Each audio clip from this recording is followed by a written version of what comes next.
இது போன்றது ஒரு ரமலானுடைய மாதம் வந்தது. இந்த ரமலானுடைய மாதத்தில் ரசூல் ஸல்லல்லாஹு அலைஹி வஸல்லம் அவர்கள் பள்ளியிலே இஅ்திகாஃப் இருக்கும் பொழுதுதான் அந்த சம்பவம் நடந்தது. அன்பார்ந்த சகோதரர்களே, என்ன சம்பவம் என்றால், ஜிப்ரீல் அலைஹிஸ்ஸலாத்து வஸ்ஸலாம் அவர்கள் வந்து, முஹம்மதே, இதுவரை இறக்கப்பட்ட திருக்குரானை ஓதுங்கள் என்று சொன்னார். ரசூல் ஸல்லல்லாஹு அலைஹி வஸல்லம் அவர்களுக்கு ஒவ்வொரு ரமலானுடைய மாதத்திலும் ஜிப்ரீல் வந்து அதுவரை இறக்கப்பட்ட குர்ஆனுடைய வசனங்களை எல்லாம் சரிபார்ப்பது வழக்கம். ஒவ்வொரு வருஷம் வந்து ரமலானுடைய மாசத்துல ஓத சொல்லி சரிபார்ப்பார் ஜிப்ரீல் அலைஹிஸ்ஸலாத்து வஸ்ஸலாம் அவர்கள். இந்த முறை ரசூல் ஸல்லல்லாஹு அலைஹி வஸல்லம் ஓதி முடிச்சாரு. ஜிப்ரீல் சொன்னாரு, இரண்டாவது முறையும் ஓதுங்கள் என்று சொன்னார். இரண்டாவது முறையும் நான் ஓதி காண்பித்தேன். ஜிப்ரீல் சென்று விட்டார். அப்ப நபிகள் நாயகம் ஸல்லல்லாஹு அலைஹி வஸல்லம் அவர்களுக்கு ஒரு விஷயம் புலப்பட்டது, நாம் மரணிக்க போகிறோம் என்று. உடனே ஃபாத்திமா ரலியல்லாஹு அன்ஹா அவர்களை அழைத்து ரசூல் ஸல்லல்லாஹு அலைஹி வஸல்லம் அவர்கள் சொன்னார்கள், ஃபாத்திமாவே, நான் ஒரு ரகசியம் சொல்கிறேன், நீங்கள் பாதுகாக்க வேண்டும். பாதுகாக்கிறேன் அல்லாஹ்வுடைய தூதரே. ஒவ்வொரு முறையும் ரமலானுடைய மாதத்தில் ஜிப்ரீல் வந்தால் ஒரு முறை ஓதச் சொல்லுவார். ஆனால் இவ்வருட ரமலானுடைய மாதத்திலோ 2 முறை ஓதச் சொல்லி இருக்கிறார். ஆகவே எனது ஆயுள் காலம் முடிய போகிறது மகளே, யாரிடத்திலும் சொல்லக்கூடாது. நபிகள் நாயகம் ஸல்லல்லாஹு அலைஹி வஸல்லம் அவர்கள் சொன்னார்கள். முஆத் ரலியல்லாஹு அன்ஹு அவர்களை யமன் நாட்டுக்கு அதிபராக ரசூல் ஸல்லல்லாஹு அலைஹி வஸல்லம் அவர்கள் நியமித்து ஒட்டகத்திலே அவரை அமர வைத்து துல்ஹுலைபா என்ற நாட்டினுடைய எல்லை வரை ரசூல் ஸல்லல்லாஹு அலைஹி வஸல்லம் நடந்தே போனாராம். முஆத் சொல்றார், நான் ஒட்டகத்தின் மீது அமர்ந்து அல்லாஹ்வுடைய தூதர் நடந்து வருவதை நான் நினைத்தே என்னால் பார்க்க முடியல. அப்படி ஊருடைய எல்லை வரை வந்த உடனே ரசூல் ஸல்லல்லாஹு அலைஹி வஸல்லம் கிட்ட சொன்னாரு, முஆதே, இனி அடுத்த வருடம் என்னை நீ உயிரோடு நீ சந்திக்க மாட்டாய். இனி அடுத்த வருடம் எனது பள்ளியைத்தான் நீ பார்க்க முடியும், அல்லது எனது அடக்க ஸ்தலத்தை தான் நீ பார்க்க முடியும் என்று ரசூல் ஸல்லல்லாஹு அலைஹி வஸல்லம் அவர்கள் சொன்னார். முஆத் சொல்கிறார், நான் அதை கேட்டு ஆச்சரியப்பட்டு அழுது விட்டேன். ரசூல் ஸல்லல்லாஹு அலைஹி வஸல்லம் முகத்தை திருப்பி மதீனாவை நோக்கி நடந்து கொண்டே போய் கொண்டிருந்தார். இரண்டாவது அறிவிப்பு. மூன்றாவது, நபிகள் நாயகம் ஸல்லல்லாஹு அலைஹி வஸல்லம் அவர்களுக்கு அல்லாஹ் அறிவித்தது, இதா ஜாஅ நஸ்ருல்லாஹி வல் ஃபத்ஹ். 110வது அத்தியாயம். அன்பார்ந்த சகோதரர்களே, திருக்குர்ஆனில் அல்லாஹ்வுடைய தூதருடைய மரணம் சம்பவித்து சொல்லப்பட்ட அத்தியாயம் இந்த அத்தியாயம். இதா ஜாஅ நஸ்ருல்லாஹி வல் ஃபத்ஹ் வரஅய்த அன்-நாஸ யதுகுலூன ஃபீ தீனில்லாஹி அஃப்வாஜா ஃபஸப்பிஹ் பிஹம்தி ரப்பிக வஸ்தக்ஃபிர்ஹு இன்னஹு கான தவ்வாபா. இந்த மார்க்கத்திற்கு அல்லாஹ் மிகப்பெரிய ஒரு வெற்றியை கொடுக்க போகிறான். அந்த வெற்றி எப்படிப்பட்ட வெற்றி என்றால், கூட்டம் கூட்டமாக மக்கள் மார்க்கத்திலே சேருவார்கள். அப்படிப்பட்ட ஒரு நிலையை நபியே நீங்கள் கண்டால் நீங்கள் தஸ்பீஹ் சொல்லுங்கள், அல்லாஹ்வை புகழுங்கள், அல்லாஹ்விடத்திலே பாவ மன்னிப்பு கேளுங்கள். இந்த அத்தியாயம் இறங்கப்பட்ட உடனே ரசூல் ஸல்லல்லாஹு அலைஹி வஸல்லம் அவர்கள் அல்லாஹ்விடத்திலே செய்த அதிகமான தஸ்பீஹ், சுப்ஹானல்லாஹி வ பிஹம்திஹி சுப்ஹானல்லாஹில் அலீம், சுப்ஹானல்லாஹ் அல்ஹம்துலில்லாஹ் வ லா இலாஹா இல்லல்லாஹ் வல்லாஹு அக்பர், லா இலாஹா இல்லல்லாஹ் வஹ்தஹு லா ஷரீக லஹு லஹுல் முல்கு வ லஹுல் ஹம்து வ ஹுவ அலா குல்லி ஷைஇன் கதீர். அதிகமான தஸ்பீஹ் ரசூல் ஸல்லல்லாஹு அலைஹி வஸல்லம் செய்ய. என்ன காரணம்? இஸ்லாம் வளரப்போகுது, நம்முடைய பணி முடிய போகுது, நாம மரணிக்க போகிறோம் என்பதை பட்டவர்த்தனமாக ரசூல் ஸல்லல்லாஹு அலைஹி வஸல்லம் அவர்கள் அறிந்த காரணத்தினால் ரமலானுடைய மாதம் முடிந்த உடனே ரசூல் ஸல்லல்லாஹு அலைஹி வஸல்லம் என்ன செய்தாரு, அதுவரை மக்களுக்கு தொழுகையை பூரா சொல்லி கொடுத்தாச்சு, நோன்பை சொல்லி கொடுத்தாச்சு, ஜக்காத்தை சொல்லி கொடுத்தாச்சு, எல்லா வணக்கத்தையும் சொல்லி கொடுத்தாச்சு. ஹஜ் மட்டும் பாக்கி. ரமலான் முடிஞ்சு சவ்வால் முடிஞ்சு துல்காதா முடிஞ்சு துல்ஹஜ் மாசம், இந்த ஆண்டு நான் ஹஜ் செய்ய போகிறேன் என்று ரசூல் ஸல்லல்லாஹு அலைஹி வஸல்லம் ஒரு அறிவிப்பு செய்தார். எல்லா மக்களும் அல்லாஹ்வினுடைய தூதருடைய தலைமையில் 1000க்கும் மேற்பட்ட மக்கள் திரண்டு, எந்த அளவுக்கு என்றால் வியாபாரத்திற்கு சென்ற மக்கள் எல்லாம் அல்லாஹ்வுடைய தூதர் ஹஜ் செய்ய போறாராமே, அல்லாஹ்வுடைய தூதர் ஹஜ் செய்ய போறாராமே என்று சொல்லி எல்லாம் திரண்டு திரண்டு திரண்டு திரண்டு ஹஜ் செய்ய வந்தார்கள். அன்பார்ந்த சகோதரர்களே, அந்த நேரத்தில் 8வது நாள் மினாவிலே கல்லெறிகிற அந்த நேரத்தில், மினாவிலே தங்குகிற அந்த நேரத்தில் நபிகள் நாயகம் ஸல்லல்லாஹு அலைஹி வஸல்லம் அவர்கள் சொன்னார், ஒரு நபித்தோழரை அழைத்து சொன்னார், அடுத்த வருடம் என்னோடு நீ ஹஜ் செய்வது உத்தரவாதம் அல்ல, என்னிடமிருந்து ஹஜ்ஜை மிக மிக உன்னிப்பாக நீங்கள் படிக்க வேண்டும், பிற மக்களுக்கு நீங்கள் எடுத்துச் சொல்ல வேண்டும் என்றும் ரசூல் ஸல்லல்லாஹு அலைஹி வஸல்லம் அவர்கள் சொல்ல ஆரம்பித்தார். சஹாபாக்களுக்கெல்லாம் உமர் ரலியல்லாஹு அன்ஹு அவர்கள் சொல்கிறார், ரசூலுல்லாஹ்வுடைய மௌத்துக்கு பிறகு நான் மரணித்து, அபூபக்கர் மரணித்து, அலி அவர்கள் மரணித்து, உஸ்மான் மரணித்து, அம்மார் மரணித்து, முஆது பின் ஜபல் மரணித்து, எல்லா சஹாபாக்களும் மரணித்த பிறகுதான் அல்லாஹ்வுடைய தூதர் மரணிப்பார் என்று நாங்கள் எல்லாம் நினைத்தோம். நாங்கள் எல்லாம் உயிரோடு வாழ வாழ எங்களை விட்டு விட்டு சென்று விட்டாரே, என்று உமர் ரலியல்லாஹு அன்ஹு அவர்கள் சொன்ன சம்பவம் எல்லாம் ஹதீஸ்களிலே காண கிடைக்கின்றது அன்பார்ந்த சகோதரர்களே. 8வது நாள் மினா முடிந்து 9வது நாள் அரஃபாவுடைய நாள் துல்ஹஜ் மாசம் பல ஆயிரக்கணக்கான மக்களை ஒரு சேர ரசூல் ஸல்லல்லாஹு அலைஹி வஸல்லம் அவர்கள் பார்க்கிற ஒரு வாய்ப்பு. ஜுமாவுடைய நாளிலோ பெருநாள் தினத்திலோ பார்க்கிற வாய்ப்பல்ல, இது அபரிவிதமான வாய்ப்பு. எந்த அளவுக்கு என்றால் காலித் பின் வலீத் உஹது போர் அன்று போர் தளபதியாக எதிரணியிலே இருந்தாரே, அவரெல்லாம் இஸ்லாத்தை தழுவி இஸ்லாம் வளர்ந்த காலம். அபு சுபியான் இஸ்லாம் கலந்து இஸ்லாம் வளர்ந்த காலம். பல்லாயிரக்கணக்கான மக்கள் இஸ்லாத்தை வளர்ந்து இஸ்லாத்தில் கூட்டம் கூட்டமாக மக்கள் சேர்ந்த காலம். நபிகள் நாயகம் ஸல்லல்லாஹு அலைஹி வஸல்லம் அவர்கள் அரஃபா பெருவழியில் இருக்கும் பொழுது தான் இனி அடுத்த ஆண்டு ஹஜ் செய்ய முடியாது என்பதை மறைமுகமாக உணர்ந்து பல உபதேசங்களை ரசூல் ஸல்லல்லாஹு அலைஹி வஸல்லம் அவர்கள் செய்து இறுதியாக அல்லாஹ்வுடைய தூதர் சொல்லுகிறார், நான் உங்கள் மத்தியிலே எல்லாம் சொல்லிவிட்டேனா சகோதரர்களே என்று கேட்கிறார்கள். ஏதாவது மறைத்திருக்கிறேனா? நான் தூது பணியை ஒமா அலைனா இல்லல் பலாவுல் முபீன், தெளிவாக எடுத்துச் சொல்வதுதான் நபிமார்களுடைய கடமை என்று அல்லாஹ் ரப்பல் ஆலமீன் சொல்கிறானே, அப்படிப்பட்ட அந்த தூது பணியை நிறைவாக நான் செய்து விட்டேனா? குழுமி இருக்கிற ஆயிரக்கணக்கான பெண்களிடத்திலும் ஆண்களிடத்திலும் ரசூல் ஸல்லல்லாஹு அலைஹி வஸல்லம் அவர்கள் கேட்கிறார்கள். என்ன காரணம்? தான் மரணிக்கப் போகிறோம் என்பதை உணர்ந்து விட்டார். இடி மின்னலை போல ஒட்டுமொத்த சஹாபாக்களும் சொன்னார்கள், நாம் ஆமாம் யா ரசூலல்லாஹ், எதையும் நீங்கள் மறைக்கவில்லை, தெளிவாகவே நீங்கள் சொன்னீர்கள் யா ரசூலல்லாஹ்.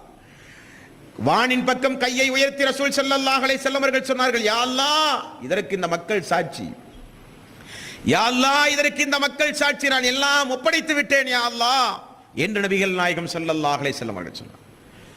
தனக்கு பிறகு இந்த மக்கள் வழிகட்டு போய் விடாமல் இருப்பதற்காக வேண்டிய ஒரு முன்னறிவிப்பை செய்கிறார் பாருங்கள் ரசூல் ஸல்லல்லாஹு அலைஹி வஸல்லம் அவர்கள். எனக்கு பிறகு நீங்கள் உங்களோடு நபி இல்லையே என்பதற்காக வேண்டி நீங்கள் வழி தவறாமல் இருக்க வேண்டுமானால் நான் உங்களிடத்திலே 2 தருகிறேன். அந்த 2 நீங்கள் பற்றி பிடிக்கும் காலமெல்லாம் நீங்கள் வழி தவறவே மாட்டீர்கள் என்று ரசூல் ஸல்லல்லாஹு அலைஹி வஸல்லம் சொன்னார்.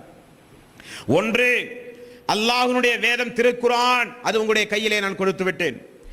இன்னொன்று, எனது வழிமுறை, நான் எப்படியெல்லாம் வாழ்ந்தேனோ இபாதத்து செய்ய சொன்னேனோ அதையெல்லாம் நீங்கள் பின்பற்றி வாழுங்கள், எனது வழிமுறை.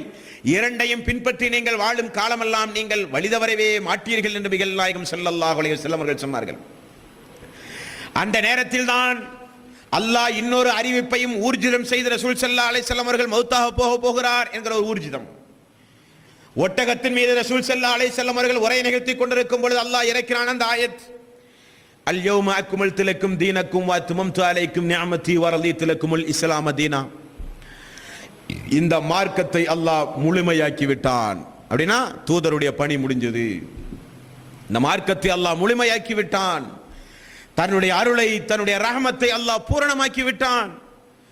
இந்த ஆயத்தை ரசூல் ஸல்லல்லாஹு அலைஹி வஸல்லம் அவர்கள் அவருடைய ஒட்டகத்தின் மீது அமர்ந்து, அல்லாஹ்வுடைய தூதர், இந்த ஆயத்து இப்பொழுதுதான் எனக்கு இறக்கப்பட்டது என்று சொன்னவுடனே இஹ்ராமுடைய ஆடையிலே இருந்த லட்சோப லட்ச மக்கள் எல்லாம் ஒரு ஆணை ஒரு பெண்ணை கட்டி தழுவி முத்தமிட்டு, அல்லாஹ் நம்முடைய மார்க்கத்தை நம்முடைய தூதரின் மூலம் அல்லாஹ் முழுமைப்படுத்தி விட்டானே என்று எல்லோரும் அழுது புலம்பி சந்தோஷமாக இருந்த அந்த நேரத்தில் மக்கள் எல்லாம் தெரிகிற வகையில் தாடி நினைகிற அளவுக்கு சப்தம் போட்டு உமர் அவர்கள் ஒரு மூலையிலே அழுது கொண்டிருந்தாராம். மக்கள் எல்லாம் என்ன உமர் அவர்கள் நாமெல்லாம் சந்தோஷமாக இருக்கிற நேரத்தில் ஏன் உமர் அவர்கள் அழுகிறார்கள் என்று கேட்ட பொழுது உமர் ரலியல்லாஹு அன்ஹு அவர்கள் சொன்னாராம், அல்லாஹ் மார்க்கத்தை முழுமைப்படுத்தி விட்டதாக வல்லவா அல்லாஹ் சொல்லி இருக்கிறான் தூதரின் மூலமாக. அப்படியானால் இனி வஹி வராதா? வஹி நின்று விடுமா? வஹி வந்து கொண்டிருந்தால் அல்லவா நம்முடைய ஈமான், நம்முடைய தக்குவா, நம்முடைய நன்னடத்தை எல்லாம் நன்றாக இருக்கும். வஹி நின்று விடுமா அப்பொழுது? அதை நினைத்தல்லவா நான் அழுகிறேன் என்று உமர் ரலியல்லாஹு அன்ஹு அவர்கள் சொன்னார்கள். இப்படி அரஃபா பெருவழியில் நபிகள் நாயகம் ஸல்லல்லாஹு அலைஹி வஸல்லம் அவர்களுக்கு இப்படி ஒரு ஆயத்தை இறக்கி அல்லாஹ் அவரை மிக விரைவில் அழைக்கப் போகிறான் என்பதை அல்லாஹ் ஊர்ஜிதம் செய்தான். அல்லாஹ்வுடைய அடியார்களே, நபிகள் நாயகம் ஸல்லல்லாஹு அலைஹி வஸல்லம் அவர்கள் ஹஜ்ஜுடைய காலம் முடிந்து ஊருக்கு சென்றார். முஹர்ரம் மாதம் முடிஞ்சு சஃபருடைய மாதம். சஃபர் மாதத்தில் ரசூல் ஸல்லல்லாஹு அலைஹி வஸல்லம் அவர்கள் நேரடியாக உஹதிலே அடங்கப்பட்ட மக்களுடைய அந்த கபர்ஸ்தானுக்கு அருகிலே போய் செல்கிறார். இனி அல்லாஹ்வுடைய தூதர் எடுத்து வைக்கிற ஒவ்வொரு எட்டும் எந்த நேரமும் நான் மரணிக்கலாம் என்கிற அடிப்படையில் அல்லாஹ்வுடைய தூதர் ஒவ்வொரு எட்டையும் எடுத்து வைக்கிறார். உஹது போரிலே ஷஹீதான மக்களுக்கு அருகிலே போய் நின்று கொண்டு நீண்டெழுதிய ஒரு பிரார்த்தனை, யா அல்லாஹ், உஹது போரிலே ஷஹீதான ஹம்சா அவர்களுக்கு, முஸ்அப் அவர்களுக்கு, நதுல் இப்னு ஹாரிஸ் அவர்களுக்கு, உஹது போரிலே ஷஹீதான இந்த மக்களுக்கெல்லாம் மறுமை நாளிலே ஜன்னத்துல் ஃபிர்தௌஸ் என்ற உயர்வான அந்தஸ்தை கொடு யா அல்லாஹ், கபருடைய வாழ்க்கையை விசாலமாக்கி கொடு யா அல்லாஹ் என்று சொல்லி ரசூல் ஸல்லல்லாஹு அலைஹி வஸல்லம் அவர்கள் அந்த கபரிலே அடக்கப்பட்ட மக்களை பார்த்து அருகிலே இருக்கிற மக்கள் கேட்கும் முகமாக சொன்னார், நீங்கள் எல்லாம் முன்னால் மரணித்து போனீர்கள், பின்னால் வருகிற காலம் குழப்பமான காலம், மரணித்து போன நீங்கள் எல்லாம் பாக்கியசாலிகள் என்று ரசூல் ஸல்லல்லாஹு அலைஹி வஸல்லம் துஆ செய்து வீட்டுக்கு போனார். இரவு நேரத்தில் ஜிப்ரீல் அலைஹிஸ்ஸலாத்து வஸ்ஸலாம் அவர்கள் வந்தார். அல்லாஹ்வுடைய தூதரே, பக்கீ கபர்ஸ்தானுக்கு சென்று அங்கே இறக்கப்பட்ட மக்களுக்கு நீங்கள் பிரார்த்தனை செய்யுங்கள் என்று சொன்னார். அங்கே போய் நின்று கொண்டு ரசூல் ஸல்லல்லாஹு அலைஹி வஸல்லம் பக்கீ கபர்ஸ்தான் பொது மையவாடியில் அடங்கப்பட்ட நல்லவர்களுக்காக வேண்டி அல்லாஹ்வுடைய தூதர் பிரார்த்தனை செய்தார். அன்பார்ந்த சோர்களே, பிரார்த்தனை செய்துவிட்டு ரசூல் ஸல்லல்லாஹு அலைஹி வஸல்லம் அவர்கள் வீட்டுக்கு வந்தார்.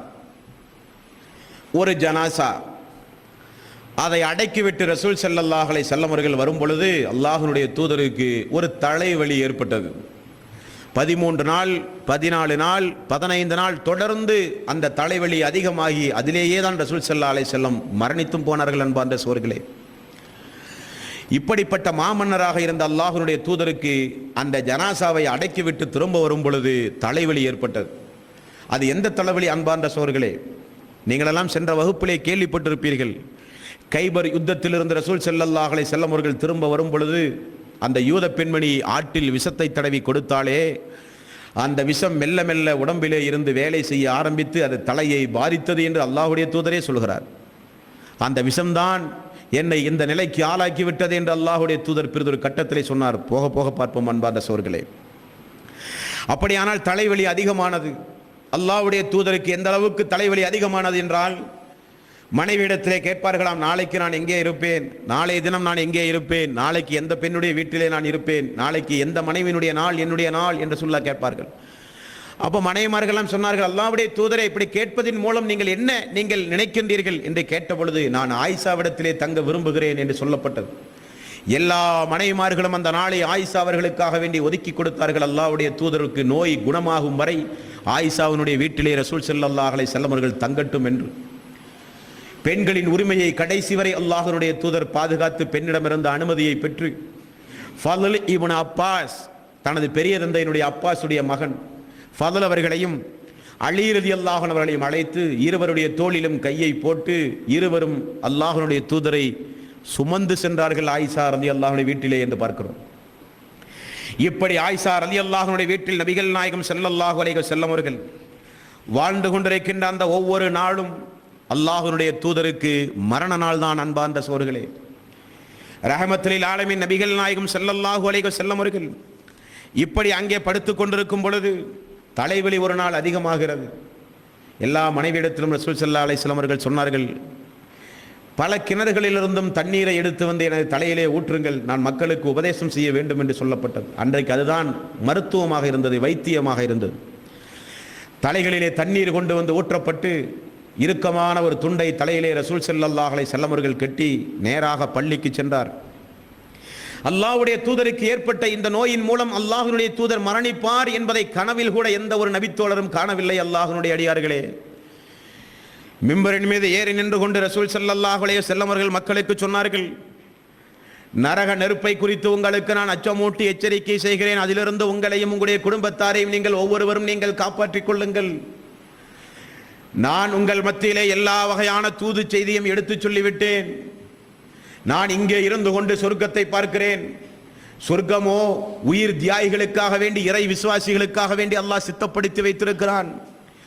எனக்கு அல்லாஹ் மறுமை நாளில் தருகின்ற அந்த கௌசர் என்று சொல்லப்படுகின்ற நீர் தடாகத்தை இதோ இங்கிருந்தே அல்லாஹ் எனக்கு காண்பித்து தந்திருக்கிறான். எனது கண் எதிரே ஒரு திராட்சை கொத்து தொங்க விடப்படுகிறது. அதை எடுத்து உங்களுக்கெல்லாம் உண்ணத்தர வேண்டும் என்று நான் விரும்புகிறேன். ஆனால் அது எனக்கு கிடைத்து நீங்கள் எல்லாம் உங்களுக்கு நான் உண்ணத்தருகிற ஒரு அனுமதி அல்லாஹ் எனக்கு தந்தால் உலகத்தில் இருக்கிற அனைத்து மக்களும் உண்டாலும் அது தீராது.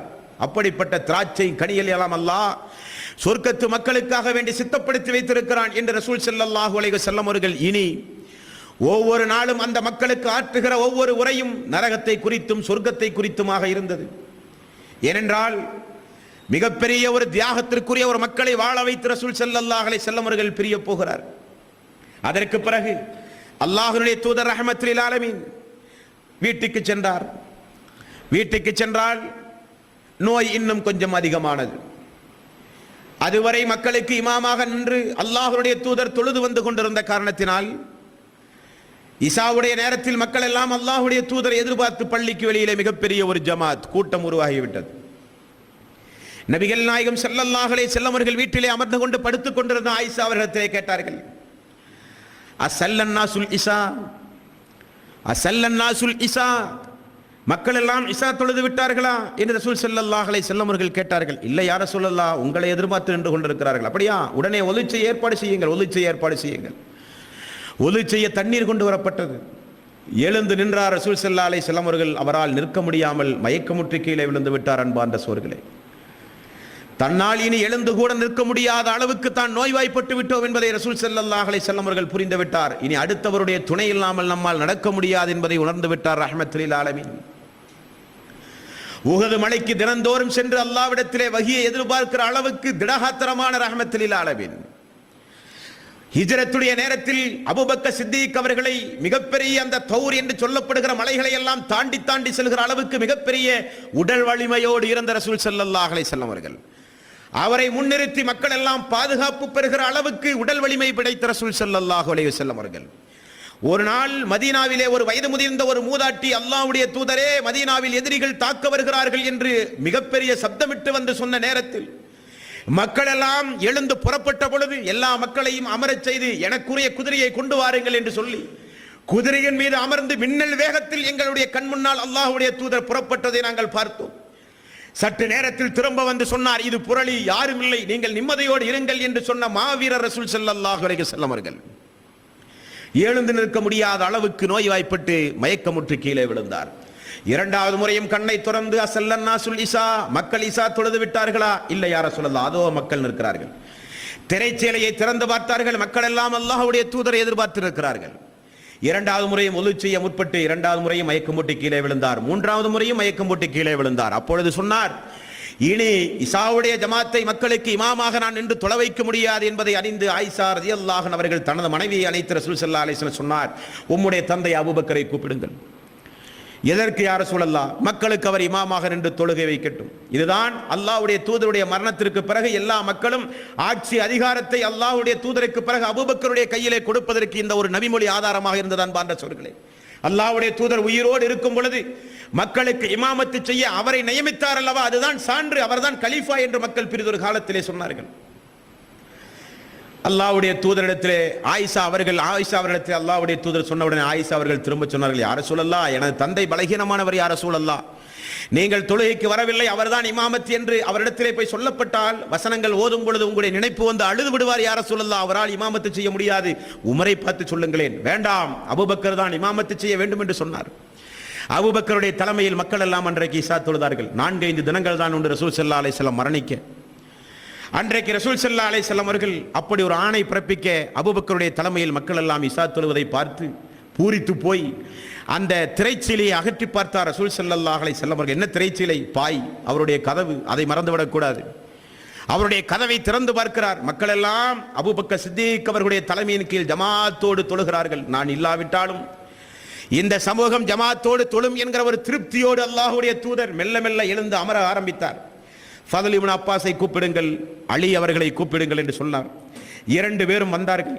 2 பேருடைய தோளிலும் ரசூல் ஸல்லல்லாஹு அலைஹி வஸல்லம் அவர்கள் கையை போட்டு, அந்த நேரத்திலும் அல்லாஹ்வுடைய தூதர் ஜமாத் நடக்கும் பொழுது வீட்டிலே இருக்கக்கூடாது, ஜமாத்தோடு போய் தொழ வேண்டும், நமக்கு தொழுகை முக்கியம் என்று சொல்லி அல்லாஹ்வுடைய தூதரை 2 சஹாபாக்களும் இசாவுடைய தொழுகைக்கு தூக்கி சென்றார்களாம். ஆயிஷா ரலியல்லாஹு அன்ஹா அவர்கள் சொல்கிறார், அல்லாஹ்வுடைய தூதரை தூக்கி கொண்டு போகும் பொழுது அவருடைய பெருவிரல் இருக்க, காலின் பெருவிரல், அது கீழே கோடு போட்டு சென்றது. இறந்த ஒரு ஆட்டை தூக்கி கொண்டு செல்வதை போல ரஹமத்துல் லில் ஆலமீன் அன்றைக்கு அந்த மக்கள் இசாவுடைய ஜமாத்திற்கு தூக்கி சென்றார்கள். அன்பார்ந்த சோர்களே, இப்படி இசாவுடைய நேரம் முடிந்தது. இதற்கு பிறகு நபிகள் நாயகம் ஸல்லல்லாஹு அலைஹி வஸல்லம் அவர்கள் மீண்டும் தன்னுடைய மனைவிமாரிடத்திலே சொன்னார்கள், எனக்கு என்னுடைய தலையிலே தண்ணீர் ஊற்றுங்க, மக்களுக்கு உபதேசம் செய்ய வேண்டும் என்று சொன்னார்கள். அந்த உபதேசம் என்ன உபதேசம் சகோதரர்களே? மீண்டும் மிம்பரிலே போய் இந்த 2 நபித்தோழர்களும் தூக்கி கொண்டு போய் அமர வைத்தார்கள். எல்லாம் எனக்கு அருகிலே வாருங்கள், எல்லாம் எனக்கு அருகிலே வாருங்கள். அல்லாஹ் தன்னுடைய அடியாரிடத்திலே 2 காரியத்தை ஒப்படைத்திருக்கிறான். அதை உங்களுக்கு சொல்ல நான் வந்திருக்கிறேன் என்று சொன்னார். என்ன 2 காரியம்? இந்த உலகம் வேண்டுமா, அல்லாஹ்விடத்திலே இருக்கிற அந்த மறுமை வேண்டுமா என்று அல்லாஹ் தன்னுடைய அடியாரை பார்த்து கேட்டான். அடியாரோ மறுமையை தேர்வு செய்து விட்டார் என்று நபிகள் நாயகம் ஸல்லல்லாஹு அலைஹி வஸல்லம் அவர்கள் சொன்ன உடனே அதோ அந்த சபையில் இருக்கின்ற அந்த அபூபக்கர் சித்திக் ரலியல்லாஹு அன்ஹு அவர்கள் சப்தம் போட்டு அழுக ஆரம்பித்தார். எந்த நபித்தோழருக்கும் அல்லாஹ்வுடைய தூதருடைய அந்த வாசகத்தின் சூசகத்தன்மையை புரிய முடியவில்லை சோர்களே.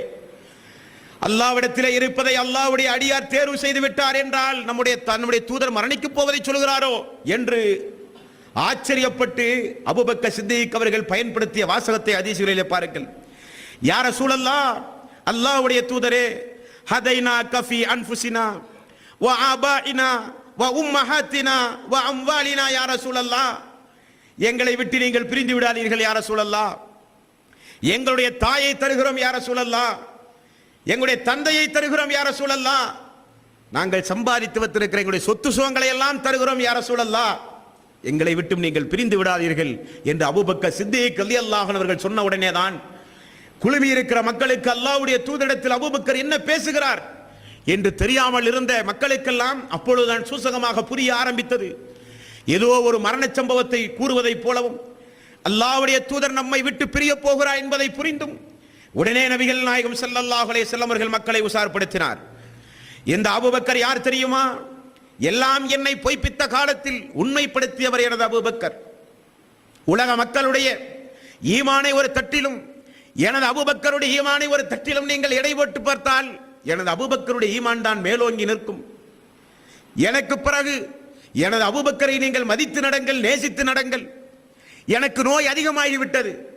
இனி எனது வீட்டுக்கு எனது அபூபக்கரை தவிர யாரும் இனி எனது வீட்டுக்கு அருகிலே வந்து அமர்ந்து வீண் பேச்சுக்களிலே ஈடுபடாதீர்கள்.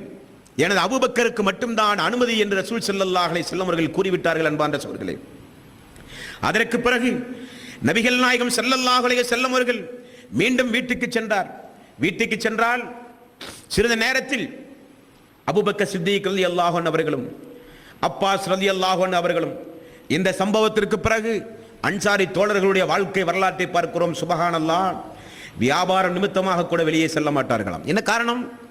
எப்பொழுதும் எந்த ஒரு சம்பவம் அல்லாஹ்வுடைய தூதருக்கு சம்பவிக்கலாம். ஒரு சம்பவத்தை பாருங்கள். பள்ளிக்கு வெளியிலே அல்லாஹ்வுடைய தூதருடைய வீட்டினுடைய முற்றத்தில் எல்லாம் குழுமி இருந்த அன்சாரி தோழர்கள் எல்லாம் பேசி பேசி அழுது கொண்டிருந்தார்களாம். அபூபக்கர் சித்திக் அவர்களும் அப்பாஸ் அவர்களும், நீங்கள் ஏன் அழுகிறீர்கள்? என்ன காரணம்? ஒன்றுமல்ல, நாங்கள் அல்லாஹ்வுடைய தூதரோடு வாழ்ந்த காலத்தை நினைத்து அழுகிறோம். அல்லாஹ்வுடைய தூதருடைய காலத்தில் வாழ்ந்த அந்த காலத்தை நினைத்து நாங்கள் அழுகிறோம். உடனே அபூபக்கர் சித்திக் அவர்கள் சமாதானப்படுத்தி அந்த மதீனத்து தோழர்களுடைய நிலையை குறித்து ரசூல் ஸல்லல்லாஹு அலைஹி வஸல்லம் இடத்திலே போய் சொன்னார். அல்லாஹ்வுடைய தூதர் மீண்டும் எனது தலையிலே தண்ணீர் ஊற்றுங்கள் என்று சொல்லி மீண்டும் இறுக ஒரு துணியை எடுத்து கட்டி ரசூல் ஸல்லல்லாஹு அலைஹி வஸல்லம் அவர்கள் அன்சாரி தோழர்களுக்கு மத்தியிலே வந்தார்கள். எல்லோரும் தெரிந்து கொள்ளுங்கள், இந்த அன்சாரி தோழர்கள் யார் தெரியுமா? அவர்கள் எல்லாம் எனது ஹிருதயத்தின் ஒரு பகுதி. அவர்கள் என்னுடைய சொத்து, என்னுடைய கருவூலம். அவர்களை யார் மதித்து நடக்கிறார்களோ அவர்கள் தான் ஈமானுடையவர்கள். அவர்களை யார் வெறுக்கிறார்களோ அவர்கள் எல்லாம் நயவஞ்சகர்கள். அவர்களை நேசிக்கக்கூடியவர்களை அல்லாஹ் நேசிக்கிறான், அவர்களை வெறுக்கக்கூடியவர்களை அல்லாஹ் வெறுக்கிறான். நிச்சயமாக நீங்கள் தெரிந்து கொள்ளுங்கள், ஹுப்புல் அன்சாரி மினல் ஈமான், ஹுப்புல் அன்சாரி மினல் ஈமான். அன்சாரிகளை நேசிப்பதுதான் ஈமான், அதுதான் ஈமானின் முழு பகுதி என்பதை நீங்கள் தெரிந்து கொள்ளுங்கள். யார் இவர்கள்? இந்த அன்சாரிகள். இவர்களெல்லாம் யார்? யாரெல்லாம் அனாதையாக மக்காவில் இஸ்லாமிய பிரச்சாரம் செய்ய முடியாத ஒரு காலகட்டத்தில் என்னை வந்து மக்காவின் புறநகர் பகுதியில் என்னை வந்து சந்தித்து என்னிடத்திலே வாக்கு கொடுத்தார்களே, அந்த வாக்கை நிறைவேற்றிய மக்கள். அந்த மக்கள் யார் ரசூலல்லாஹ்?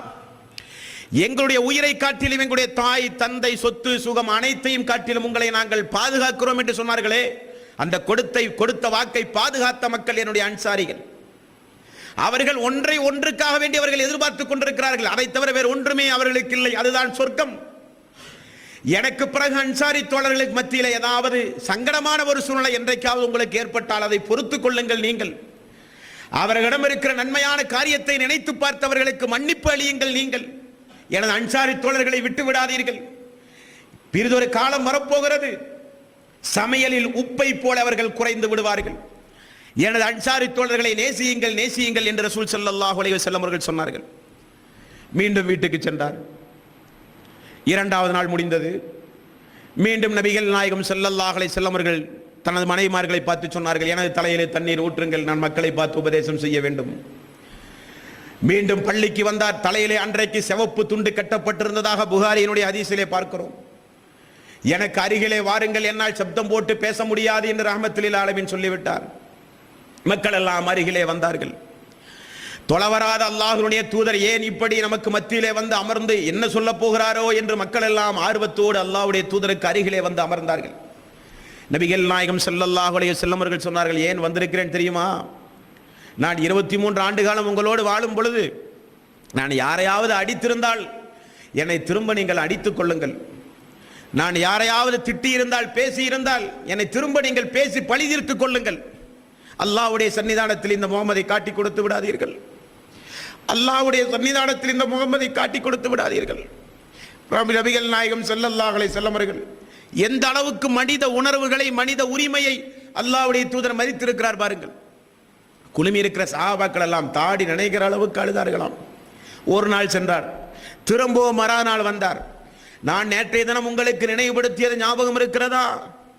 நான் யாரையாவது அடித்திருந்தால் என்னை அடியுங்கள், யாரையாவது நான் திட்டி இருந்தால் என்னை திட்டி பழி தீர்த்துக் கொள்ளுங்கள், யாரிடமிருந்தாவது நான் காசு பணம் வாங்கி தராமல் போயிருந்தால் உலகத்திலே கேட்டு வாங்கி கொள்ளுங்கள். அல்லாஹ் மறுமை நாளில் கடைசி ஒரு தீர்ப்பு சொல்ல போகிறான். அது என்ன தீர்ப்பு? மக்கள் மத்தியிலே பழி தீர்க்கிற தீர்ப்பு. அந்த தீர்ப்புக்கு பிறகுதான் யாராக இருந்தாலும் சொர்க்கம் செல்ல முடியும். அந்த நேரத்தில் தாய் வருவாள், மனைவி வருவாள், நண்பர்கள் வருவார்கள், எல்லாம் வருவார்கள். நம்மால் யாரெல்லாம் பாதிக்கப்பட்டார்களோ அவர்கள் எல்லாம் வருவார்கள். அப்படிப்பட்ட அந்த நேரத்தில் நான் சொர்க்கம் செல்லுகிற பொழுது என்னை சுற்றி வாழ்ந்த நீங்கள் எல்லாம், யா அல்லாஹ் என்னை இந்த முகமது அடித்தார் என்றோ, காசு வாங்கி தரவில்லை என்றோ, பேசினார் என்றோ, ஏசினார் என்றோ யாரும் அல்லாஹ்வுடைய சன்னிதானத்தில் எனக்கு எதிராக சாட்சி சொல்லி விடாதீர்கள். சுப்ஹானல்லாஹ். மறுமையை குறித்துள்ள ஒரு அச்சத்தை பாருங்கள் அல்லாஹ்வுடைய தூதருடைய வாழ்க்கையில். நாமும் மறுமையை பற்றி பேசுகிறோம், நரகத்தை பற்றி பேசுகிறோம், அல்லாஹ்வுடைய பயத்தை பற்றி நாமும் பேசுகிறோம். அல்லாஹ்வுடைய அடியார்களே, இனிமேலாவது இந்த உரைக்கு பிறகாவது அல்லாஹ்வை பற்றியுள்ள ஒரு அச்சம், மறுமையை பற்றியுள்ள அச்சம், இபாதத்து பாழாக போகிற ஒரு அச்சம், நம்மால் பாதிக்கப்பட்ட மனிதன் அல்லாஹ்விடத்திலே நம்மை காட்டி கொடுத்தால் நம்மால் தப்பிக்க முடியாதே என்கிற ஒரு அச்சம் ஒவ்வொரு மூமினான ஆண்களுடைய வாழ்விலும் பெண்களுடைய வாழ்விலும் வந்தாக வேண்டும். அல்லாஹ்வுடைய தூதர் அந்த உரைக்கு பிறகு முக்கியமான ஒரு சம்பவத்தை சொன்னார்.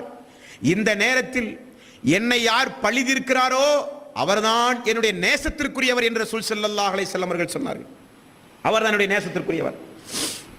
அடித்தால் முகமது சங்கடப்படுவாரோ, பேசினால் முகமது சங்கடப்படுவாரோ என்று யாரும் எண்ணாதீர்கள். பழி தீர்க்கிறவரை நான் நேசிக்கிறேன் ரசூல் ஸல்லல்லாஹு அலைஹி வஸல்லம் அவர்கள் சொன்ன மாமன்னர் அல்லாஹ்வுடைய தூதர். ஒரு நபித்தோழர் எழுந்து சொன்னார், யார சொல்லலாம், அன்றைக்கு யாசகம் கேட்டு ஒரு மனிதன் வரும்பொழுது உங்களிடத்திலே பணம் இல்லாத காரணத்தினால் என்னிடமிருந்து 3 திரகம் வாங்கி நீங்கள் தர்மம் கொடுத்தீர்கள், அந்த திரகம் மட்டும் எனக்கு வர வேண்டும் என்று சொன்னார். உடனே நபிகள் நாயகம் ஸல்லல்லாஹு அலைஹி வஸல்லம் அவர்கள் பிலால் அவர்களை அழைத்து, எனக்குரிய சொத்தை எனது வீட்டிலே இருக்கிற 3 திரகம் எடுத்து அந்த தோழருக்கு கொடுங்கள் என்று சொன்னார். அந்த திரகத்தை வாங்கி அந்த தோழர் சொன்னார், அல்லாஹ்வுடைய தூதரே, இந்த திரகம் ஒன்றும் எனக்கு தேவையில்லை, நீங்கள் ஆற்றுகிற உரையை பார்த்தா நீங்கள் மரணித்து போய் விடுவீர்களோ என்று தோழர். ஆகவே உங்களிடமிருந்து கடைசியாக இந்த பணமாவது, இந்த தீனாராவது உங்கள் கைப்பட வாங்க வேண்டும் என்பதற்குத்தான் வாங்கினேனே தவிர இந்த தீனார் எனக்கு தேவையில்லை யா ரசூலல்லாஹ் என்று அந்த நபித்தோழர் சொன்னார். ஹதீஸ்களிலே பார்க்கிறோம். ஏன் நான் இதையெல்லாம் சொல்லி வருகிறேன் என்றால், இன்றைக்கு அல்லாஹ்வுடைய தூதர் நம்ம கண்ணால பார்க்கல, ஹதீஸ்களில் தான் படிக்கிறோம், இது போன்ற உரைகளில் தான் கேட்கிறோம். நம்மனாலேயே அந்த மௌத்து சம்பவத்தை என்னைக்கு பேசினாலும் என்னால் இந்த அழுகையை கட்டுப்படுத்த முடியாது, கேட்கிற உங்களாலேயும் அந்த அழுகையை கட்டுப்படுத்த முடியாது என்று சொன்னால், அவரோடு உயிருக்கு உயிராக நேசித்து பழகி அந்த தோழர்களால் எப்படி அதை தாங்கிக் கொள்ள முடிந்த சகோதரர்களை, அதைத்தான் நீங்கள் நினைத்து பார்க்க வேண்டும். அன்னபியு அவுலா பில் முஃமினீன மின் அன்ஃபுஸிஹிம், மூமின்களே உங்களுடைய உயிரை விட மேலாக மதியுங்கள் என்று அல்லாஹ் சொல்கிறானே. லா யுமினு அஹதுக்கும் அத்தா அகூன அஹப்ப இலைஹி மின் வாலிதிஹி வ வலதிஹி வன்னாஸி அஜ்மாயின். உங்களுடைய தாயை விட, தந்தையை விட, உற்றார் உறவினர்களை விட, உலகத்து மாந்தர்களை விட அல்லாஹ்வுடைய தூதரை நேசியுங்கள் என்று அல்லாஹ் சொல்லுகிறானே, அந்த அல்லாஹ்வுடைய தூதருடைய பிரிவு செய்தி அந்த மக்களால் எப்படி தாங்க முடியும் அன்பார்ந்த சோர்களே? இதற்கு அடுத்தபடியாக ரசூல் ஸல்லல்லாஹு அலைஹி வஸல்லம் அவர்கள் இந்த இஸ்லாமிய உம்மத்திற்கும் உலக உம்மத்திற்கும் சேர்த்து சொன்னார்கள், அல்லாஹ்வுடைய அடியார்களே, முகத்திலே துண்டு இருந்தது. அந்த நேரத்தில் முகத்திலே ஈரமான ஒரு துண்டு எனக்கு எடுத்து போடுங்கள், என்னால் தலைவலி தாங்க முடியவில்லையே என்று சொன்னார்கள். அந்த நேரத்தில் நபிகள் நாயகம் ஸல்லல்லாஹு அலைஹி வஸல்லம் அவர்கள் அந்த துண்டை எடுத்து மூடி ஒரு நேரத்தில் அந்த துண்டை அகற்றி மக்கள் மத்தியிலே செய்த இறுதி உபதேசம், இஸ்லாமிய சமூகத்தை சார்ந்த நீங்கள் கேட்க வேண்டும் என்பார்ந்த சோர்களே, நாங்கள் இஸ்லாமிய சமூகத்திலே எதை எதிர்க்கிறோம் என்பதற்காக வேண்டி முரட்டுத்தனமாக ஆதரிக்காதீர்கள். இதெல்லாம் வன் பாவமான கொடிய காரியம் என்பதை இதற்கு பிறகாவது நீங்கள் தெரிந்து கொள்ளுங்கள் சகோதர சகோதரிகளே. அல்லாஹ்வுடைய தூதர் சொன்னார், லஅனல்லாஹுல் யஹூத வன் நஸாரா இத்தஹது குபூர் அன்பியாஇஹிம் மசாஜித். யகூதிகளையும் நசாராக்களையும் அல்லாஹ் நாசமாக்குவானாக. அனுப்பப்பட்ட நபிமார்கள், அனுப்பப்பட்ட அன்பியாக்கள் இறந்து போனால் அவர்களை அடக்கி அந்த இடத்தை வழிபடுகிற பழக்கம் யூதர்களுடைய பழக்கம். அல்லாஹ் அவர்களை நாசமாக்குவானாக. அது போன்ற காரியத்திலே எனது சமூகமே நீங்கள் ஈடுபடாதீர்கள். எங்க சொல்றார் ரசூல் ஸல்லல்லாஹு அலைஹி வஸல்லம்? நடக்க முடியாமல் அமர்ந்து கொண்டு மக்களுக்கு உரை நிகழ்த்துகிற மரண சாசன சட்டமாக நபிகள் நாயகம் ஸல்லல்லாஹு அலைஹி வஸல்லம் அவர்கள் கபர் வழிபாடு கூடாது, கபருக்கு செல்லாதீர்கள், தர்காவுக்கு செல்லாதீர்கள், அவைகளெல்லாம் யூத நசாராக்கள், அல்லாஹ்வுடைய சாபத்திற்குரிய யூத நசாராக்களுடைய காரியம் ரசூல் ஸல்லல்லாஹு அலைஹி வஸல்லம் அவர்கள் சொன்னார்கள். அல்லாஹும்ம லா தஜல் கப்ரி ஈதா, யா அல்லாஹ், என்னுடைய மரணத்திற்கு பிறகு என்னுடைய கபரை மக்கள் விழாக்கோலம் கொண்டாடும் இடமாக நீ மாற்றாதே யா அல்லாஹ். இன்று வரை அல்லாஹ் பாதுகாத்து வைத்திருக்கிறான். அல்லாஹ்வுடைய தூதருடைய கபரிலே கந்தூரி இல்லை. அங்கே எந்த ஒரு விசேஷமான விழாக்கள் அல்லாஹ்வுடைய தூதருடைய கபரிலே இல்லை. அல்லாஹும்ம லா தஜல் கப்ரி வஸன யுஅபத், யா அல்லாஹ், என்னுடைய மரணத்திற்கு பிறகு எனது கபரை மக்கள் வணங்கும் இடமாக ஆக்காதே யா அல்லாஹ். என்ன காரணம்? எனக்கு முன்னால் அனுப்பப்பட்ட எல்லா நபிமார்களும் வணங்குகிற மனிதர்களாக மாறப்பாற்றப்பட்டு விட்டார்கள். எனக்கு பிறகு இந்த சமூகம் தௌஹீதிலே உறுதியாக இருக்க வேண்டும். எந்த வகையிலும் அல்லாஹ்வுக்கு செலுத்த வேண்டிய வணக்க வழிபாட்டை அல்லாஹ் அல்லாதவர்களுக்கு கொண்டு போய் செலுத்திவிடக் கூடாது. தர்காவுக்கு செல்லக்கூடாது, கபர்களுக்கு செல்லக்கூடாது என்பதை நபிகள் நாயகம் ஸல்லல்லாஹு அலைஹி வஸல்லம் அவர்கள் மரண நேரத்தில் இந்த மனித சமூகத்திற்கு நினைவுபடுத்துகிறார்கள்.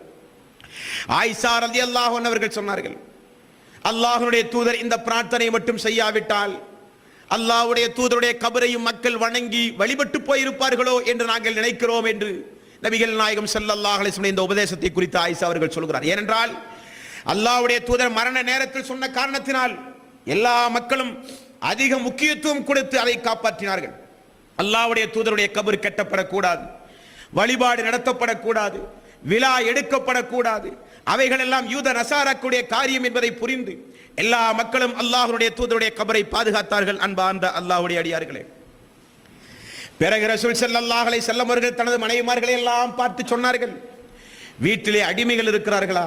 ஆமாம், அடிமைகள் உண்டு. எல்லோரையும் உரிமை விட்டு எல்லோரையும் விடுதலை செய்யுங்கள். இன்றே எல்லோரையும் விடுதலை செய்யுங்கள். எல்லா அடிமைகளும் விடுதலை செய்யப்பட்டார்கள். வீட்டிலே ஏதாவது தங்க தீனார்களோ வெள்ளி காசுகளோ ஏதாவது உண்டுமா? உண்டு யா ரசூலல்லாஹ். இதோ 6-7 தங்க தீனார்கள் உண்டு, எல்லாம் எடுத்து வாருங்கள். கொண்டு வரப்பட்டது. எல்லாம் ஏழைகளுக்கு தர்மமாக கொடுங்கள். உடனே அதையும் தர்மமாக அல்லாஹ்வுடைய தூதர் கொடுத்தார்.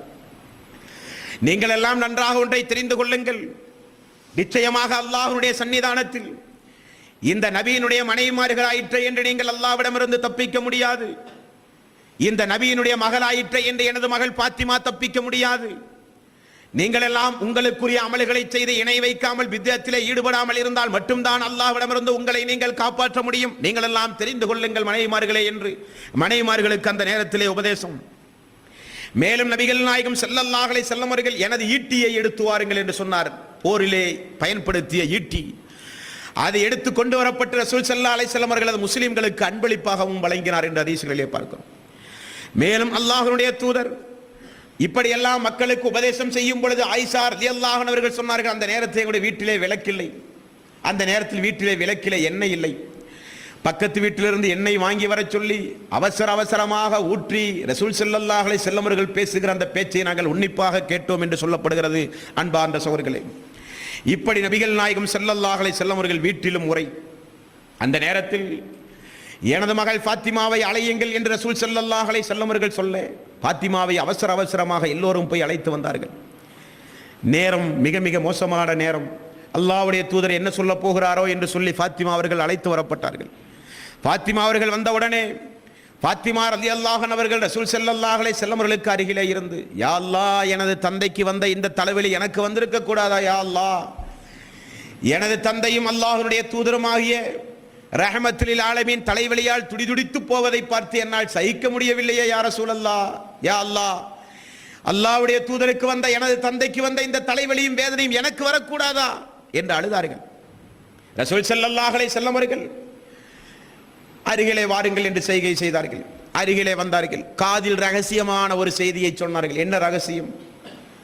எனது மகளே, இந்த நோயோடு நான் மரணிக்கப் போகிறேன் மகளே. உடனே சப்தம் போட்டு அழுதார்கள் ஃபாத்திமா அவர்கள். அழாதே அழாதே, இன்னொன்றையும் நீ தெரிந்து கொள், எனது குடும்பத்தில் முதலில் நீதான் என்னை மறுமையிலே சந்திக்கப் போகிறாய் என்று சொன்னார்கள்.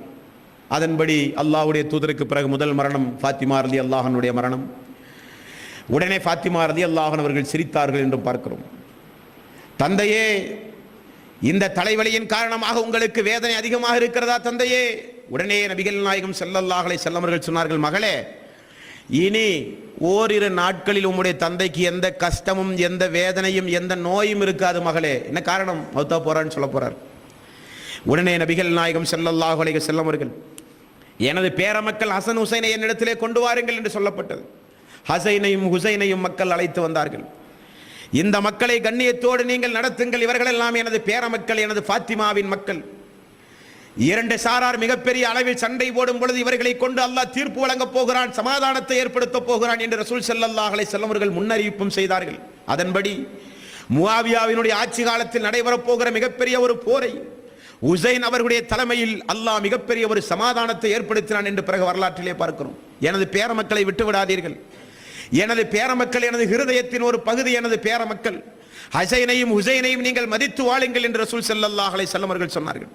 அப்பொழுதுதான் ஆயிஷா அவர்களை அழைத்து ரசூல் ஸல்லல்லாஹு அலைஹி வஸல்லம் அவர்கள் சொல்றார், ஆயிஷாவே, எனக்கு இந்த அளவுக்கு ஒரு மரண சஞ்சாலனம் ஏற்பட என்ன காரணம் என்றால், யூதர்கள் அன்றைக்கு விஷம் தடவி கொடுத்த அந்த ஆட்டினுடைய இறைச்சி, அந்த விஷம் உள்ளிருந்து இப்பொழுதுதான் எனக்கு வேலை செய்கிறது, எனக்கு தலை கடுமையாக வலிக்கிறது என்று ரசூல் ஸல்லல்லாஹு அலைஹி வஸல்லம் அவர்கள் சொன்னார்கள்.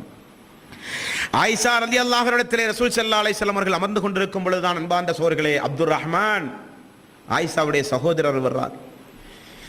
அல்லாஹ்வுடைய தூதர் இப்படி அடிக்கடி பள்ளிக்கு வந்து உரை நிகழ்த்தின உடனே அபூபக்கர் சித்திக் அவர்கள் என்ன சொன்னாரு, யா ரசூலல்லாஹ், நான் எனது இரண்டாவது மனைவி அருகிலே இருக்கிறார், போய் பார்த்து வரட்டுமா யா ரசூலல்லாஹ்? அல்லாஹ்வுடைய தூதர் அனுமதி கொடுத்தார். அபூபக்கர் அன்றைக்கு ஊரில் இல்லை. அன்பார்ந்த சகோதரர்களே, இது ஒரு இரவு நேரம், அதிகாலை பொழுது, திங்கட்கிழமை காலை பொழுது ரசூல் ஸல்லல்லாஹு அலைஹி வஸல்லம் அவர்கள் மரணிக்கிறார் என்றால் இது ஒரு இரவு நேரம்.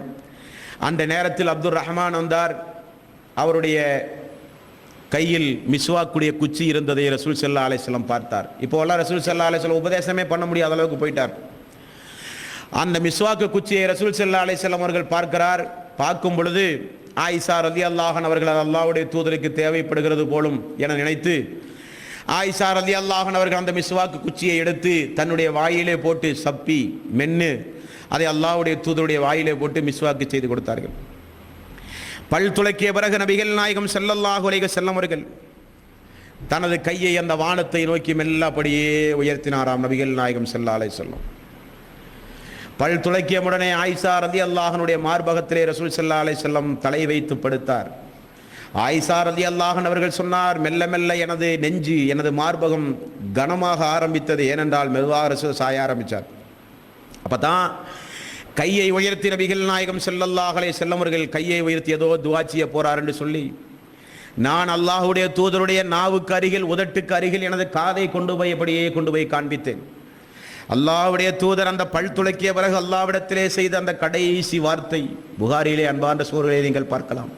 கடைசி வார்த்தை இதுதான் ஒரு உண்மை மூமினுக்கு வெற்றி. அன்பார்ந்த சோர்களே, இபாதத்து செய்வது முக்கியமல்ல சகோதரர்களே, மரணிக்கிற நேரத்தில் முஸ்லீமான மரணத்தை அல்லாஹ் நமக்கு தர வேண்டும். முனாஃபிக்கான மரணமாக, இணை வைத்த நிலையில் உள்ள மரணமாக, இபாதத்து செய்யாத மனிதனுடைய மரணமாக, ஹராமான காரியங்களை செய்த மனிதனுடைய மரணத்தை அல்லாஹ் நமக்கு தந்துவிடக்கூடாது. அன்பார்ந்த சகோதரர்களே, கையை உயர்த்தி மார்பகத்தில் தலையை வைத்து ரசூல் ஸல்லல்லாஹு அலைஹி வஸல்லம் அவர்கள் செய்த துஆ, லா இலாஹ இல்லல்லாஹ், லா இலாஹ இல்லல்லாஹ், லா இலாஹ இல்லல்லாஹ், இன்னலில் மௌத்தி சக்கராத், இன்னலில் மௌத்தி சக்கராத். வணக்கத்திற்கு தகுதியானவன் அல்லாஹ் ஒருவனை தவிர யாரும் இல்லை, அல்லாஹ் ஒருவனை தவிர யாரும் இல்லை. மரண சஞ்சலம், மரண வேதனை கடுமையானது, மரண வேதனை கடுமையானது. அல்லாஹும்ம அஃபிர்லி வர்ஹம்னி வலஹிக்னி பிர்ரஃபீகில் ஆலா. அல்லாஹும்ம அஃபிர்லி, யா அல்லாஹ் என்னுடைய பாவத்தை எல்லாம் நீ மன்னிக்க வேண்டும் யா அல்லாஹ், யா அல்லாஹ் என்னுடைய பாவத்தை எல்லாம் நீ மன்னிக்க வேண்டும் யா அல்லாஹ். வர்ஹம்னி வலஹிக்னி பிர்ரஃபீகில் ஆலா. உன்னதமான நல்லவர்களோடு என்னை மறுமையிலே நீ எழுப்பு யா அல்லாஹ், உன்னதமான நல்லவர்களோடு மறுமையில் என்னை நீ எழுப்பு யா அல்லாஹ். ஆமாம் அன்பார்ந்த சகோதரர்களே, ஒமை யுத்திஇல்லாஹ வர் ரசூல் உலாயிக மஅல்லதீன அன்அம அல்லாஹு அலைஹிம் மினன் நபிய்யீன வஸ்ஸித்தீகீன வஸ்ஸுஹதாஇ வஸ்ஸாலிஹீன். அல்லாஹ்வுக்கு கட்டுப்பட்டு அல்லாஹ்வுடைய தூதருக்கு கட்டுப்பட்டு யாரெல்லாம் நடக்கின்றார்களோ அவர்களை அல்லாஹ் மறுமை நாளில் நபிமார்களோடு ஒன்று சேர்ப்பான், சுஹதாக்களோடு சித்தீக்கன்களோடு அந்த சொர்க்கத்தில் அல்லாஹ் இருப்பான் என்று அல்லாஹ் சொல்கிறானே. அதைத்தான் ரசூல் ஸல்லல்லாஹு அலைஹி வஸல்லம் அவர்கள் ரஹ்மத்துல் ஆலமீன், முன்பின் பாவங்கள் மன்னிக்கப்பட்டவர், அவர் சொல்கிறார், எனது பாவத்தை மன்னித்து யா அல்லாஹ் நல்லவர்களோடு என்னை மறுமையில் நீ எழுப்பு யா அல்லாஹ், நல்லவர்களோடு மறுமையில் நீ எழுப்பு யா அல்லாஹ் என்று நபிகள் நாயகம் ஸல்லல்லாஹு அலைஹி வஸல்லம் அவர்கள் திங்கட்கிழமை லுஹருக்கு முன்னதாக அல்லாஹ்வுடைய தூதர் ரஹ்மத்துல் ஆலமீன் இந்த உலகத்தை விட்டும் பிரிந்தார்கள். அல்லாஹ்வுடைய அடியார்களே, யார் பிரிந்திருக்கிறார்கள் தெரியுமா? சூரத்து தௌபா 9வது அத்தியாயத்தின் அல்லாஹ் ரப்பல் ஆலமீன் 128வது வசனத்தில் சொல்கிறானே, லகத் ஜாஅக்கும் ரசூலும் மின் அன்ஃபுசிக்கும் அஸீஸுன் அலைஹி மா அனித்தும் ஹரீஸுன் அலைக்கும் பில் முஃமினீன ரഊஃபுர் ரஹீம்.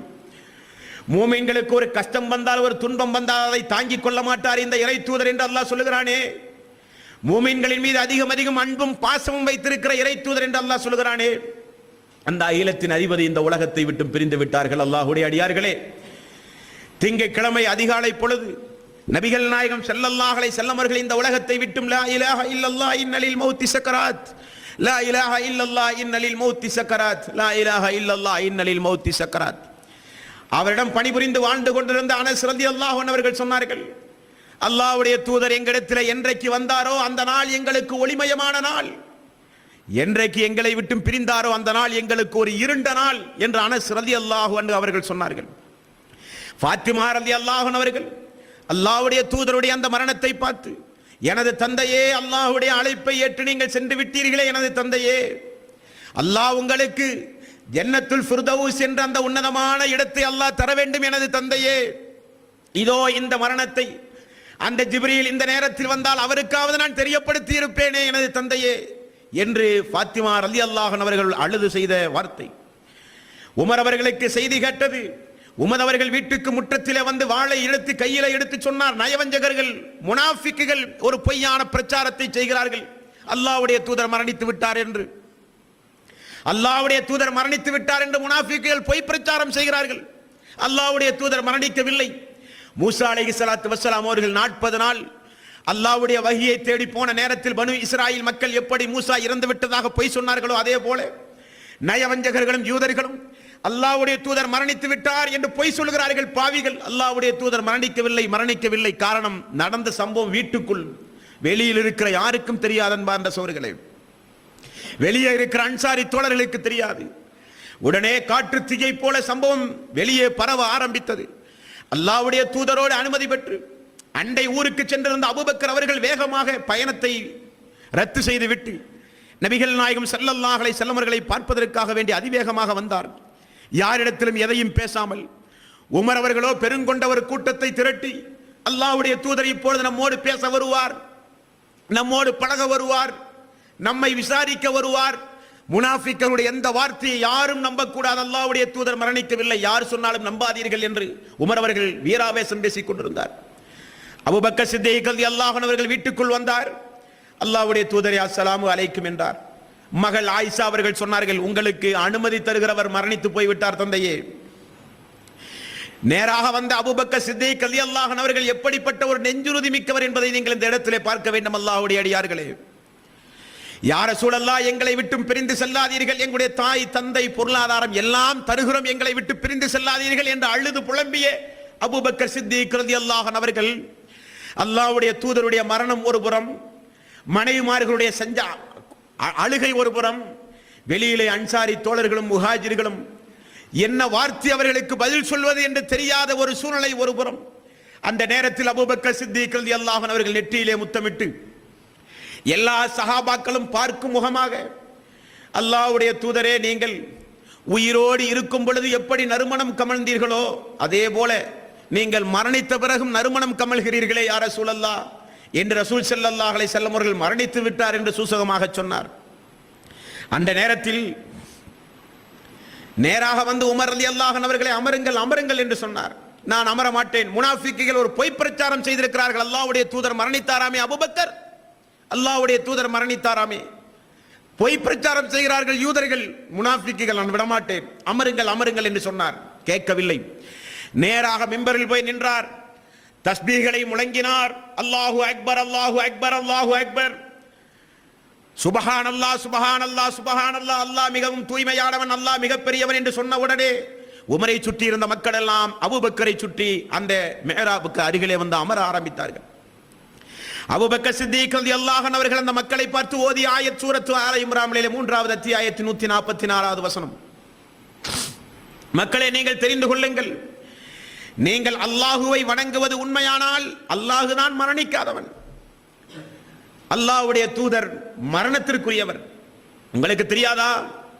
வமா முஹம்மதன் இல்லா ரசூல் கத் ஹலத் மின் கப்லிஹி ருசுல் அஃபஇன் மாத அவ் குத்திலன் கலபத்தும் அலா அகாபிக்கும் அவ் குத்திலன் கலபத்தும் அலா அகாபிக்கும் வமை யன்கலிபு அலா அகிபைஹி ஃபலன் யதுர்ரல்லாஹ ஷைஆ.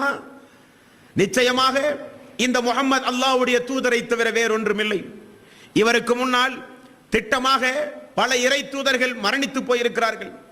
இவர் மரணித்து விட்டால் மார்க்கத்தை விட்டு நீங்கள் சென்று விடுவீர்களோ என்று இந்த ஆயத்து பேசுகிறது. அன்பார்ந்த சோர்களே, ஒரு நபித்தோழர் பாருங்கள், இப்னு முஸையிப் என்ற நபித்தோழர் அந்த சபையில் இருந்து அவர் சொல்கிறார், குர்ஆனிலே அப்படி ஒரு ஆயத்தை அபூபக்கர் அவர்கள் ஓதுகிறவரை எங்களுக்கு நினைவில்லை தோழர்களே, அவர் ஓதியதைத்தான் நான் கேட்டேன், எனது கால் தரையிலே நிற்கவில்லை. அப்படியானால் அல்லாஹ்வுடைய தூதர் மரணித்து விட்டாரா என்று மயக்கமுட்டி கீழே விழுந்து விட்டாராம். உமர் அவர்கள் சொல்லுகிறார், அந்த ஆயத்தை கேட்ட உடனே அப்படியானால் அபூபக்கரே, அல்லாஹ்வுடைய தூதர் மரணித்தாரா? ஆமாம், அல்லாஹ்வுடைய தூதர் மரணித்து விட்டார், நம்மை விட்டு சென்று விட்டார் என்று சொன்ன உடனே உமர் அவர்களும் மயக்கமுற்றி கீழே விழுந்தார் என்று பார்க்கிறோம். ரசூல் ஸல்லல்லாஹு அலைஹி வஸல்லம் மரணத்திற்கு பிறகு அவரால் எந்த நேரமும் பாராட்டி சீராட்டி சொல்லப்பட்ட பிலால் அவர்களால் தாங்க முடியவில்லை. பிலால் ரலியல்லாஹு அன்ஹு அவர்கள் அல்லாஹ்வுடைய தூதருடைய மரணத்திற்கு பிறகு அடித்து துன்புறுத்தப்பட்ட நேரத்தில் தன்னை உரிமை விட்டவர் இந்த அபூபக்கர். அபூபக்கர் சித்திக் ரலியல்லாஹு அன்ஹு அவர்கள் அந்த நேரத்தில் சொன்ன அந்த செய்தியை கட்டுப்பட்டு நீங்கள் இங்கே தான் இருக்க வேண்டும் என்று சொல்ல வேறு வழி இல்லாமல் இருந்தாராம் பிலால் அவர்கள்.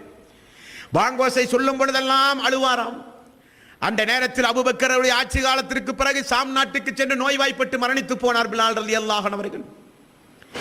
மதீனாவிலே இருக்கிற அன்சாரி தோழர்கள் சொல்லுகிறார்கள், அல்லாஹ்வுடைய தூதர் எங்கு மரணித்தாரோ அங்கேதான் அடக்கம் செய்ய வேண்டும் என்பது இஸ்லாத்தின் சட்டம் விதிமுறை. ஆகவே அல்லாஹ்வுடைய தூதரை மக்கள் அடக்கும் பொழுது மண்ணை எடுத்து போடுகிற சப்தத்தை வைத்து நாங்கள் தெரிந்து கொண்டோம், அல்லாஹ்வுடைய தூதர் எங்களை விட்டும் அவர்கள் பூமிக்கடியிலே சென்று விட்டார் என்று. அந்த சோர்களே, ஒவ்வொரு பாங்கோசைக்கு பிறகும் அல்லாஹும்ம ரப்ப ஹாதிஹி தஅவத்தி தாமா வஸ்ஸலாத்தில் காயிமா ஆதி முஹம்மதனில் வஸீலத வல் ஃபதீலத வபாஸு மகாமன் மஹ்மூதன் அல்லதி வஅத்தஹு. யா அல்லாஹ், எங்கள் தலைவர் நபிகள் நாயகம் ஸல்லல்லாஹு அலைஹி வஸல்லம் அவர்களுக்கு நீ சொர்க்கத்தில் உயர்வான அந்தஸ்தை நீ வழங்குவாயாக என்று ஒவ்வொரு மூமினான ஆண்களும் பெண்களும் இந்த உலகத்தில் பாங்கோசைக்கு பிறகு ஒவ்வொரு நிமிடமும் அல்லாஹ்விடத்திலே பிரார்த்தனை செய்கிற அளவுக்கு பாக்கியம் நிறைந்தவர் ரசூல் ஸல்லல்லாஹு அலைஹி வஸல்லம் அவர்கள். அல்லாஹ்வுடைய அனுமதியோடு நமக்காக வேண்டி பரிந்து பேசுகிறவர், நமக்காக வேண்டி அல்லாஹ்விடத்திலே பரிந்து பேசுகிறவர். ஐங்கால தொழுகையின் பொழுது அல்லாஹும்ம ஸல்லி அலா முஹம்மதின் வ அலா ஆலி முஹம்மதின் கமா ஸல்லைத அலா இப்ராஹீம வ அலா ஆலி இப்ராஹீம் இன்னக ஹமீதும் மஜீத். அல்லாஹும்ம பாரிக் அலா முஹம்மதின் வ அலா ஆலி முஹம்மதின் கமா பாரக்த அலா இப்ராஹீம வ அலா ஆலி இப்ராஹீம் இன்னக ஹமீதும் மஜீத். யா அல்லாஹ்வே, ஒளி விளக்காகவும் புறத்திலிருந்து அனுப்பப்பட்ட ரஹமத்துல் ஆலமீனுக்கு, உமக்கு முன்னால் இதற்கு முன்னால் அனுப்பப்பட்ட இப்ராஹீம் அலைஹிஸ்ஸலாத்து வஸ்ஸலாம் அவர்களுக்கும் அவருடைய குடும்பத்தாருக்கும் எப்படியெல்லாம் நீ அருள் புரிந்தாயோ அதே போன்று ரஹமத்துல் ஆலமீனுடைய குடும்பத்திற்கும் அவருக்கும் நீ அருள் புரிய அல்லாஹ் என்று ஒவ்வொரு இறை விசுவாசியும் தொழுகையின் பொழுது அத்தஹியாத்திலே அவருக்காக வேண்டி செய்கிற துஆ.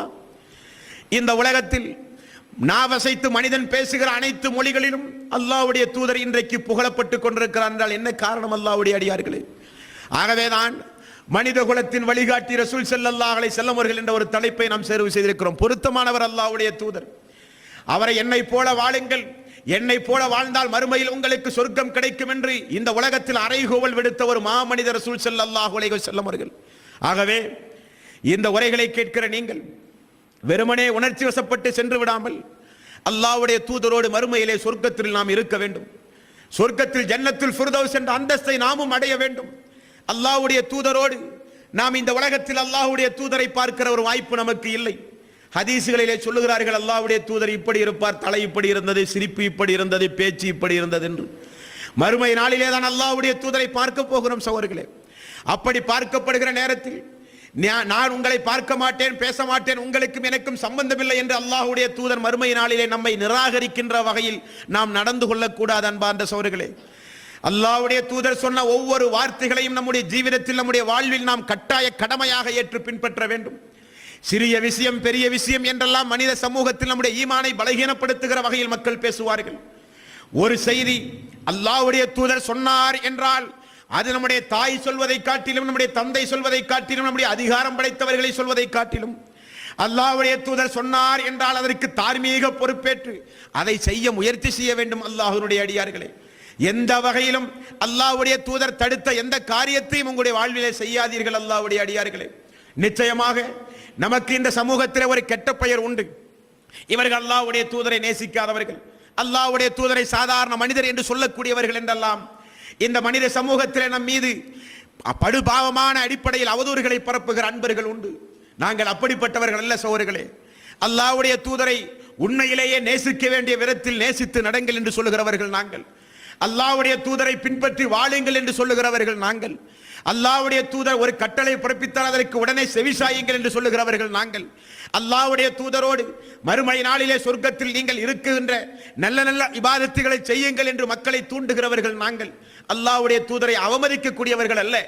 அல்லாஹ்வுடைய தூதரை அவமதித்தாலோ, அல்லாஹ்வுடைய தூதருக்கு நேசம் பாராட்டாமல் நடந்தாலோ உண்மை மூமினாக எப்படி ஒரு மனிதன் உலகத்திலே வாழ முடியும்? இறை விசுவாசியாக எப்படி உலகத்திலே வாழ முடியும்? முஸ்லீமாக எப்படி அல்லாஹ்வுடைய தூதரை நிராகரித்து ஒரு மனிதன் உலகத்திலே வாழ முடியும்? அன்பார்ந்த சகோதர சகோதரிகளே, ஆகவே இந்த உரையினுடைய சாராம்சம், நமக்கு அல்லாஹ் வேண்டும், அல்லாஹ்வுடைய தூதர் வேண்டும் இல்லையா? நமக்கு மறுமையிலே சொர்க்கம் வேண்டும், நமக்கு மறுமையிலே நரகம் வேண்டாம். நமக்கு கபரிலே சொர்க்கத்து பூங்காவான வாழ்வு வேண்டும், நமக்கு மரண நேரத்தில் முஸ்லீமான மரணம் வேண்டும். அப்படியானால் நம்முடைய லட்சியம் நமக்கு அல்லாஹ் வேண்டும், அல்லாஹ்வுடைய தூதர் வேண்டும். அந்த அல்லாஹ்வுடைய தூதரோடு மறுமையில் சொர்க்கத்தில் இருக்கின்ற நல்ல நல்ல இபாதத்துகளை நம்முடைய வாழ்விலே செய்யுங்கள் அன்பார்ந்த சகோதரர்களே. இந்த புனிதமிக்க இந்த ரமலானுடைய மாதத்தை பயன்படுத்தி அழுது புலம்பி அல்லாஹ்விடத்திலே பிரார்த்தனை செய்து கடந்த காலங்களில் ரமலானுடைய மாதத்திலே நோன்பு நோற்றாலும் ரமலானுடைய மாதத்திற்கு பிறகு அநியாயமான காரியங்களை நான் செய்தேன் யா அல்லாஹ், இதோ இந்த தூதரோடு, இந்த ரஹமத்துல் ஆலமீனோடு, இந்த ஒமா அர்சல்னாக இல்லா ரஹமத்துல் ஆலமீன் என்று அல்லாஹ் சொல்கிறானே, இந்த தூதரோடு மறுமையில் சொர்க்கத்தில் நாங்கள் ஒன்றாக இருக்க நாங்கள் என்ன தியாகம் செய்ய வேண்டும் யா அல்லாஹ் என்று அல்லாஹ்விடத்திலே கேட்டு புறப்பட வேண்டிய இளைஞர்கள் நாம் அன்பார்ந்த சகோதரர்களே. நமக்கு மறுமை நாளிலே அல்லாஹ்வுடைய தூதரோடு சொர்க்கத்தில் இருக்க வேண்டுமா, நரகத்தில் கெட்டவர்களோடு இருக்க வேண்டுமா? அல்லாஹ்வுடைய அடியார்களே, நமக்கு மறுமையிலே சொர்க்கம் வேண்டும், அல்லாஹ் வேண்டும், அல்லாஹ்வுடைய தூதர் வேண்டும், நமக்கு திருக்குரான் வேண்டும், நமக்கு ஹதீசுகள் வேண்டும், நமக்கு இஸ்லாம் வேண்டும், நமக்கு இஸ்லாமிய சமூகம் வேண்டும். அல்லாஹ்வுடைய அடியார்களே, ஆகவே எல்லாம் வல்ல அல்லாஹ் ரப்பல் ஆலமீன் இந்த உரையில் ஏதாவது தவறுகள் ஏற்பட்டிருந்தால் அது என்னிடமிருந்து ஏற்பட்ட தவறாக அல்லாஹ் ரப்பல் ஆலமீன் அதை பொறுத்து கொண்டு, இந்த உரையில் நிறைவு இருந்தால், சத்தியம் இருந்தால், உரையை கேட்கிற மக்கள் அதன் மூலம் பயன் பெற்று இம்மை மறுமை வாழ்வை அல்லாஹ் ரப்பல் ஆலமீன் அவர்களுக்கு செழிப்புடையதாக ஆக்குவானாக. எல்லாம் வல்ல அல்லாஹ் ரப்பல் ஆலமீன் உங்களையும் என்னையும் உங்களுடைய குடும்பத்தாரையும் எனது குடும்பத்தாரையும் எல்லாம் வல்ல அல்லாஹ் ரப்பல் ஆலமீன் நரக நெருப்பிலிருந்து பாதுகாத்து சொர்க்கத்திற்குள் அல்லாஹ் பிரவேசிக்க செய்வானாக. வஆகிரு தஅவானா அல்ஹம்துலில்லாஹி ரப்பில் ஆலமீன். அஸ்ஸலாமு அலைக்கும் வரஹ்மத்துல்லாஹி வபரகாத்துஹு.